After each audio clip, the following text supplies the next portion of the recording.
Hello, everyone. This is Ross from Retro Dream Beam. I'm an eBay seller full time. I've been doing this with my fiance Netta for more than 3 years now. Don't forget to like the video and subscribe to the channel. I'm about to go into what we're shipping out today on, is it Friday or Thursday?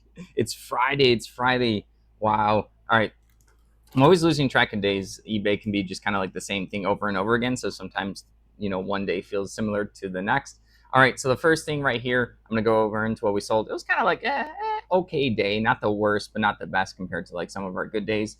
We resold this World War II. I think it's called Battle Tanks T-34 versus Tiger PC game. So I relisted it after the return came in. I checked it. Like whenever someone does a return on an item, I check the item, make sure it's still there. It's not swapperoni with something else, that the condition is still the way I sent it. So I'll check everything from like the case. Like I'll compare my pictures to the item just to double check, because sometimes it's like I don't remember like what exactly the condition was. So hopefully the person, I truly believe the first person just didn't really want to mess with like figuring out how to get a PC game on a disc to work. So this is going to someone else. We'll see what happens. It did sell for more than the first time, like by $5. So this ended up going for $24 plus shipping.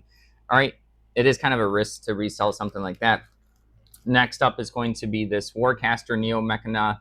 What figure was this? It was Black Bella right there. So yeah, this is by Privateer Press. They normally do the War Machine and Hordes game. They must have tried to do a sci-fi game at some point. I don't remember this one. They talk about this little card that this was like a Kickstarter extra, which is just a website where people can create board game, tabletop miniature, among other stuff. But this is like the section that I keep an eye out on, and then people can crowdfund it, and after like 6 months, a year, 2 years, they ship out the stuff. And there's usually like promos. That's the incentive to buy the game, kind of as like a pre-order and kind of like a gamble, because if they end up going belly up, people kind of get burned out of the item. It's a long story, but yeah, this one right here has her card and her miniature. So she ended up going for $24.79.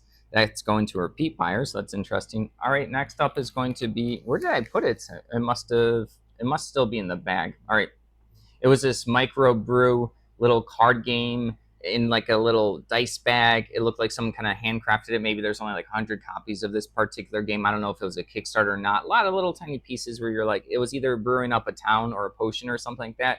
Really cool aesthetics. Like I like unique board games like that. So I originally just saw it in the baggie and I was like, okay, I haven't seen that before, so I'll grab it. But I ended up going for $20. Yeah, I have to find it where I put it. I have no, oh, it's over here. It's just blocked out of my vision. So I already have it packed up. There was a lot of pieces I had to count, so I don't want to like open it up, and I already have it sealed up nicely. But yeah, kind of like a travel board game.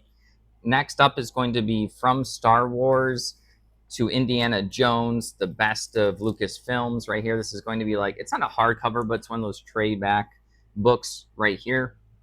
This is just going to have a bunch of pictures and history about the films, actors, actresses, directors. People love Star Wars and Indiana Jones. This ended up going for $15. It's a pretty heavy one. It's almost like a coffee table book. Someone's going to appreciate looking through that.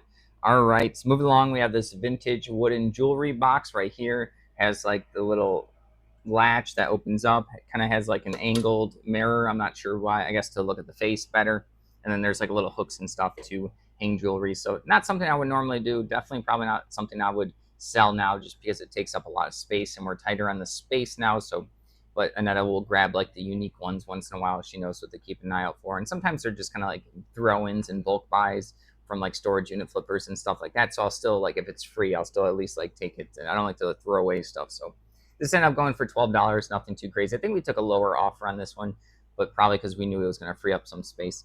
Moving along, we have 6 of the Star Trek Next Generation. These are going to be like double-sided sheets for this role-playing game. Star Trek has this role-playing game, and a lot of people like it. It's kind of like an older one, so yeah, a bunch of different like stats and things for like the general Dungeon Master. I'm not sure what it's called if it's not the Dungeon Master in Star Trek, but yeah, a lot of these sheets for $14.39.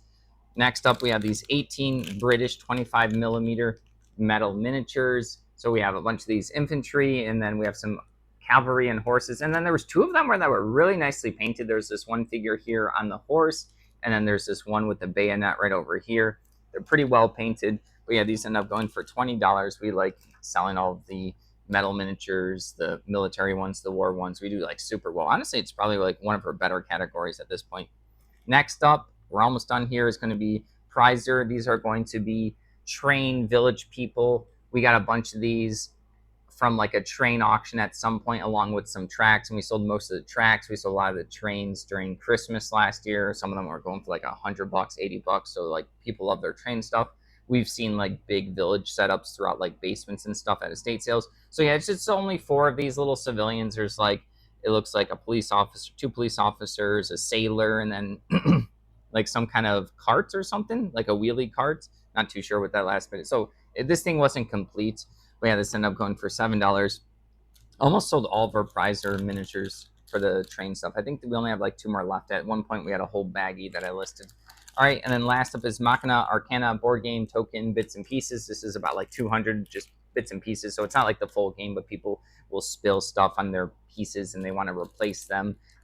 This is one of those board games where like I've heard the name multiple times. I've never like fully looked it up, and then when I got these tokens, I just figured out what game it was by like using the lens on it. But I don't really know anything about it. It's like one of those games that stumps me. I should know more. I've heard this game a lot and around like the board game industry. But yeah, this ended up going for $12 for this. This person actually asked me to put like a baggie around it because they live in an area where it's constantly raining, so they don't want their items to get wet. We, as you can tell, always baggy all of our stuff. We do keep that in mind. That is one of the reasons why we baggy stuff. Also in the storage unit, want to make sure like it doesn't get humidity, it doesn't get like dirt. I don't want to like kick an item on the ground, my shoe, and all of a sudden I just got like stuff all over a bunch of items. And if it drops, there's no less hairs and all of that stuff. I do like to package everything. But yeah, that's everything. Nothing too crazy. Thank you for watching. Don't forget to like the video and subscribe to the channel if you'd like to help support us. Take a look at our link down below.